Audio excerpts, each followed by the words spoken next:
Hello everyone, and welcome back to our series on algorithms. In the last video, we covered the definition of an algorithm as well as the basics of runtime analysis and asymptotic notation.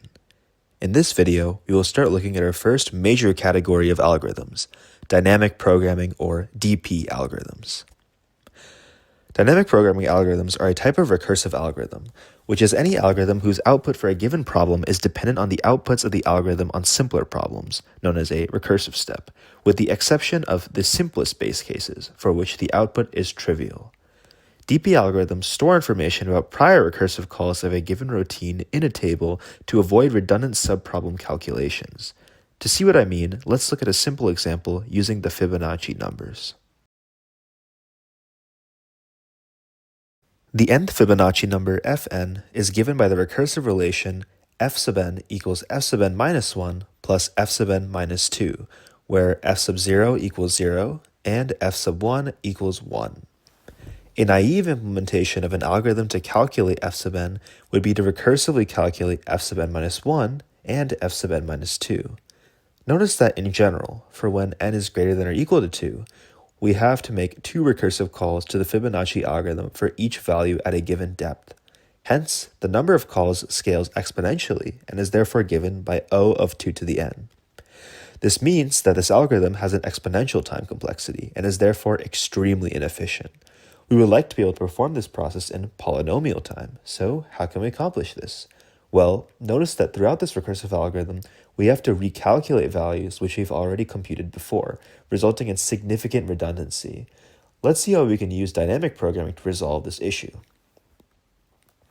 Consider instead an algorithm in which we store prior computed values of the Fibonacci sequence.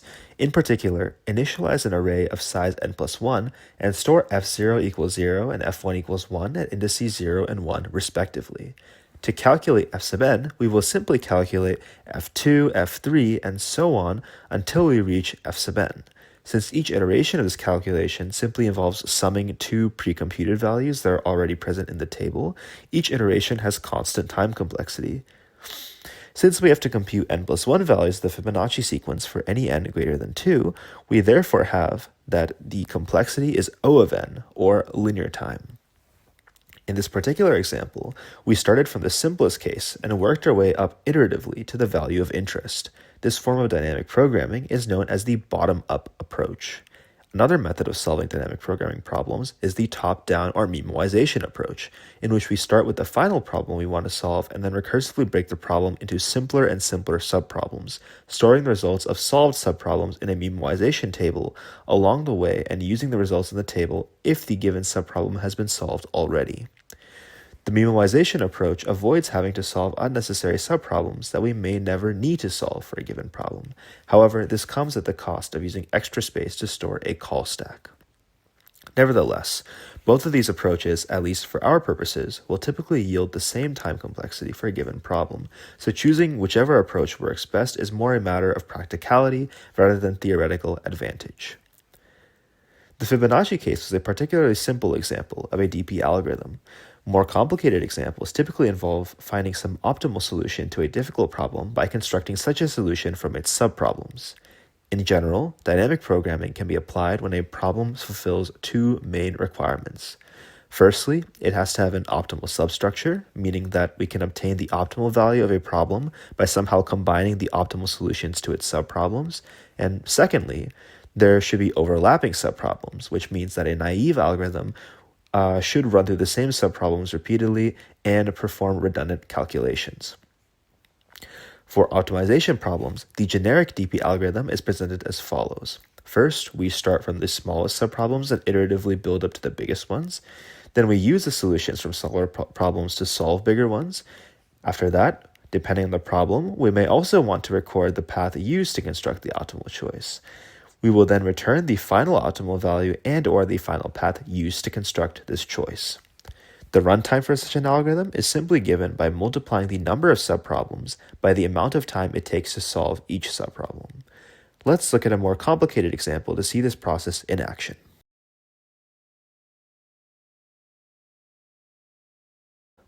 There is a famous problem in computer science known as the 0-1 knapsack problem.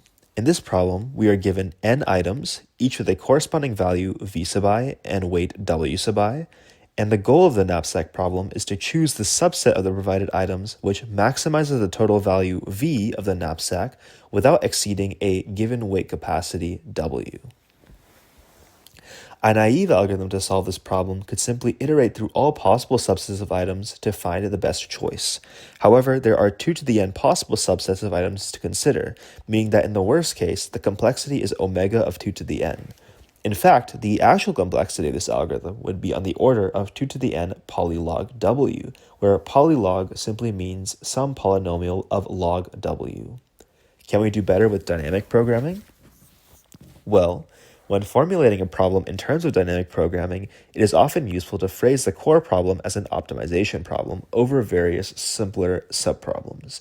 In this case, we want to maximize the value of our knapsack. If we want to perform this process recursively, we can redefine this algorithm as sifting through a decision tree, where at each point we decide whether or not to include or exclude a given item. For example, suppose we want to add item n prime to the knapsack. We can either add the item to the knapsack, assuming that this does not violate the weight constraint, or we can choose not to add the item. If we add the item, the maximum possible value of the knapsack is given by Vn prime plus the optimal value of the knapsack with the other n prime minus 1 items with a weight constraint of W prime minus Wn prime. If we do not add the item, the maximum achievable value of the knapsack is instead the optimal value of the knapsack with the other n prime minus 1 items with the original weight constraint of W prime. Hence, to find the optimal value of the knapsack, we would need to maximize across all these options. Furthermore, if we keep track of the choices we make to solve each subproblem, we can also construct these subsets of items used to arrive at these optimal values. For the sake of simplicity, we will use a bottom-up approach. With this approach, we will need to first calculate all the optimal values for each knapsack subproblem that we could ever possibly need to solve.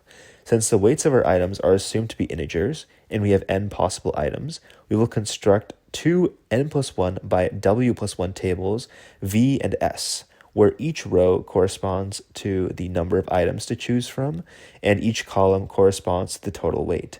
Table v will store the maximum possible value of the knapsack under the constraints n prime w prime for any row n prime and column w prime, while table S will store the corresponding lists of items which give this maximum value. From this, we simply fill out the tables one column at a time, starting from n prime equals 0 and w prime equals 0. We then simply use the elements corresponding to nw to determine what the maximum value and optimal subset are for our original problem. By filling out the table in this fashion, we never have to redundantly calculate already solved subproblems, significantly decreasing the runtime compared to the naive approach. An example of the output of this algorithm is shown on screen for a set of 7 items with their values and weights listed above, and a total weight capacity of 15. Now that we have seen how this algorithm works intuitively, let's formally prove its correctness. Since dynamic programming algorithms are recursive, we will almost always prove correctness using proofs by induction. In case you are unfamiliar with how mathematical induction works, these proofs essentially allow you to show that a given statement, P of n, holds for any natural number n greater than or equal to capital N by proving that the base case, P of capital N, holds, and then showing the induction step, which implies that if P of n is true, then P of n plus 1 is also true. The base case here is trivial, since n prime equals 0 or w prime equals 0 simply means that the knapsack has to be empty. For the induction step, we simply need to prove the correctness of the recursive step. We actually already discussed this previously, but essentially to prove this, we simply use the fact that there are only 2 choices that can be made for including each item in the optimal knapsack, meaning that maximizing over these choices trivially must give us the correct answer, as we assume by the induction step that the values computed for these 2 choices are correct. Hence, we have proven that this algorithm is correct. Using induction like this with the recursive step is generally how one proves most dynamic programming algorithms.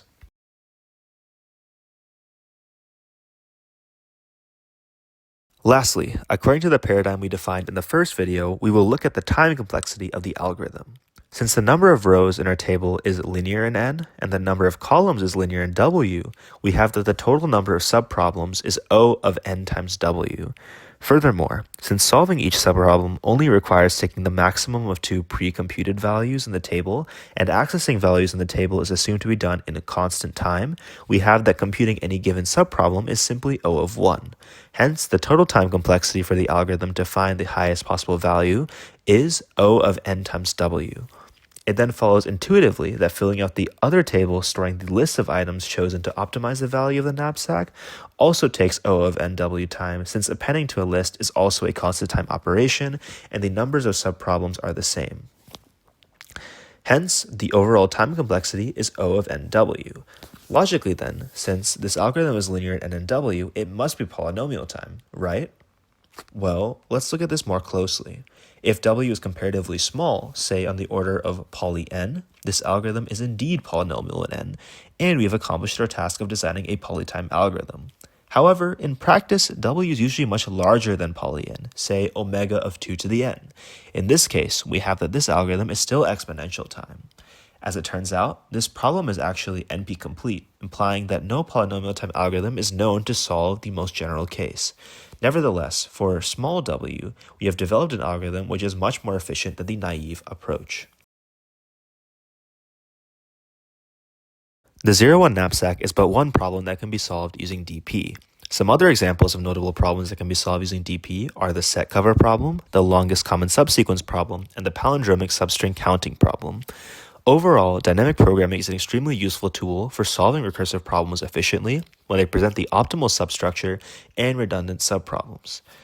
In the next video, we will investigate another type of recursive algorithm known as divide and conquer.